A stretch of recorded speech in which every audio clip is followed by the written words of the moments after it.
Futures got a bounce and yields did drop as the text of the statement does seem to affirm expectations of a cut. In his prepared remarks, Powell says, quote, "It appears that uncertainties around trade tensions and concerns about the strength of the global economy continue to weigh on the U.S. economic outlook. Since May, cross currents have reemerged."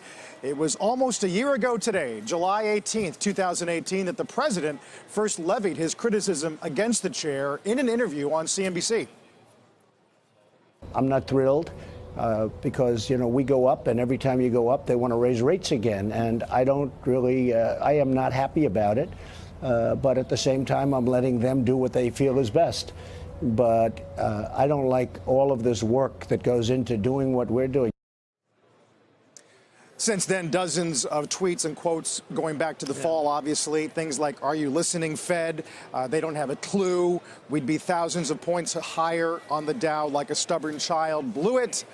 So is this going to be enough? At least what we think we're going to hit. Yeah, I do, actually. I thought this statement was written by Larry Kudlow when I first read it. Turned out it was written by Fed Chairman Powell. The key thing here is that he does blame the tariffs because he says domestic's good. So he lays it off on trade tensions, which is therefore saying, listen, President Trump, it's you. It's not me. The fault isn't Trump, not the stars. Here's the big problem with this, is that everyone immediately the futures went up huge. So suddenly everybody likes what they hated. And I'm trying to tell people, please don't react to the futures like this, because we're about to have earnings. And if a company doesn't report a good quarter, it doesn't matter that it's in the futures. You know, people say, well, hey, listen, I can go buy Pepsi. Now, I happen to like Pepsi's quarter yesterday, but I use that as an example of, wait, you know what?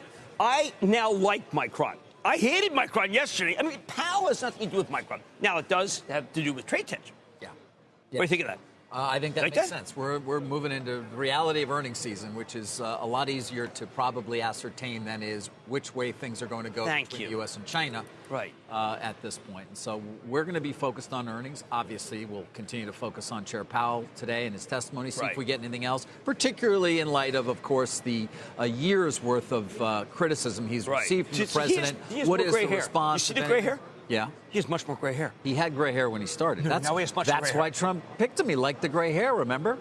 He needs that hair for men stuff. You know, stay in the game? Got it, Walgreens. Stay in the game. Yeah, I mean, he looks worried. I don't think he's reacting to Trump. I think he's reacting to Trump's trade war. And well, he also mentions Brexit and the debt ceiling. These are all But you know what I loved about this thing? For the first time, he talks about the idea that there's people blown out of the workforce. And they're blown out, I think, by technology. Now, he also talks about productivity not being great. I don't know where he gets. I think productivity is pretty good. But what matters is that when you see all these companies on, whether they be Zscaler, whether they be PagerDuty, whether they be Zendesk, whether they be Okta, whether they be CrowdStrike, these are things that allow you to fire people. They allow you to fire people. Broadcom buys Symantec. You can fire people. Now, the people they're firing are not people who just got out of Stanford. They're people who are really going to struggle. And Powell acknowledges that. Thank heavens. You know, it's just minorities still don't have the right employment number. I thought there's I like this. I like this statement. Although you're raising some of the larger questions and issues for the U.S. economy overall. Right. In terms of how you retrain workers, how you create the jobs of the future, so to speak, as more and more people are displaced in terms of automation, AI, robotics, and everything we talk about. Right. Then there's the other side that says, regardless of these advances, they always end up creating more jobs. Eventually. Yeah, I know. That's the fairy tale that everybody likes to say. Well, it may be a 30-year gap. Steam engine, we got more jobs after the steam engine. Right. Yeah. No, I agree. It's just that where people are getting... I just thought this was a considered statement, that there's a part that's being left behind.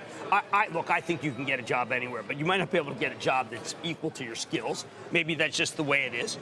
I did like the fact he recognized that the economy slowed noticeably. But what's interesting is it had started slowing noticeably when he raised the rate in December, is that he refused to admit that that's wrong. I think that would have made Trump does raise concerns about the level of federal debt. Don't hear that too often anymore. No, it used to be an issue. Record deficits. There's one thing where Kudlow apparently is not concerned at all, given what he told Kelly yesterday.